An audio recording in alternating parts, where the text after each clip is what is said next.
Hello everyone, my name is Chris Norris. I enjoy discussing worldview and politics, and today I'm providing a video response to Jesse Lee Peterson's video titled Free Housing for Homeless. So Mr. Peterson's video starts off with the clip from the news showing the homeless apartment being built in the center of Los Angeles. It's 19 stories tall in a premium real estate location and includes a gym and other recreation areas. Jesse describes the apartments as one of the worst acts of evil he's ever seen. I agree and disagree with some of the reasons he gives, and I'm going to explain why. So first, he thinks that the building is evil because it was made for homeless people who have not earned what they've received, and he believes that they are going to destroy the building. And to some extent, I think that's fair, but I also have mixed feelings on his take as a whole. So it's fair to say that these people have not earned a free stay in any areas as expensive as downtown Los Angeles. It's also fair to assume that the building won't be treated with the same respect by all people. So that makes me wonder how long it's going to take for the gym and the amenities especially to be destroyed, and how often that equipment will have to be replaced. And if that equipment isn't fixed in place, it will probably be stolen. And if it isn't exceptionally sturdy, it's probably going to get broken frequently, and that's going to be a major drain on the city's tax revenue. Some people are going to be extremely grateful that those amenities exist, but we know selfish people and idiotic people also exist and will take advantage of the gift.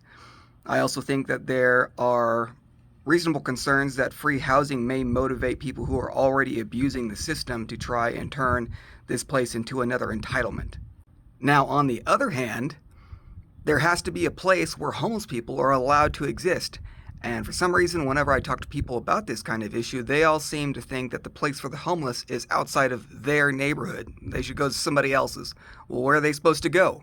Now, for the time being, these people are living on the streets, and they are destroying the areas where they are sleeping. They're sleeping and pissing around commercial properties where people are trying to earn a living, and they disrupt those businesses. So if we can minimize the damage that they're doing to these commercial properties by providing some area for them to stay, that might at least be worthwhile.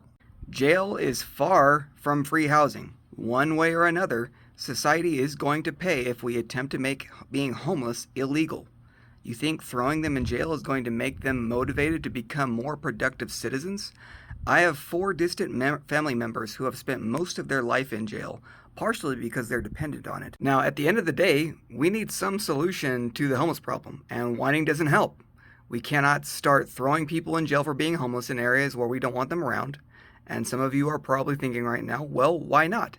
And because it costs too damn much. Now, toward the end of his video, Jesse claims that in 5 years, this 19-story housing apartment is going to be a disgusting place full of drug addicts. And personally, I wouldn't be surprised if that happens in 1 year. But regardless, isn't that already occurring all over LA? The drug addicts will still be all over the place regardless of whether or not they have free housing. They'll just do their dirty deeds in the streets. And if you ask them what they think of jail, they describe it as 3 meals and a cot. I have another family member who is a recovered meth addict, and he's been to jail 3 times, and he's told me that the homeless in Reno will often commit petty crimes right around the start of winter so that they can be put in jail in order to escape being frozen to death in their winter. You cannot outlaw homelessness. They have to be accepted somewhere, and we can't all point fingers at each other like we're in some sort of Mexican standoff saying, hey, no, send them over to those people over there. Now, I really don't think that there is a good solution to this problem, but I do think that our nation is only going to get poorer because of how our government and economic system works at this point, which means that homelessness is probably going to become a more frequent and larger issue in the future. And if we continue to grow increasingly poor, we're going to have to find some way to make housing cheaper. We may need to redefine what constitutes a home. People are learning to live a moderately prosperous life inside their vehicles, and we may need to find ways to accommodate that sort of low-income lifestyle. When I was deployed to Djibouti, I lived inside a cargo container with an AC unit and a cot, and I could imagine that being considered an affordable option for providing low-income housing. Some might think that that's borderline barbaric, but we have to remember that our standard of living has only come about as a result of the last 100 or 200 years.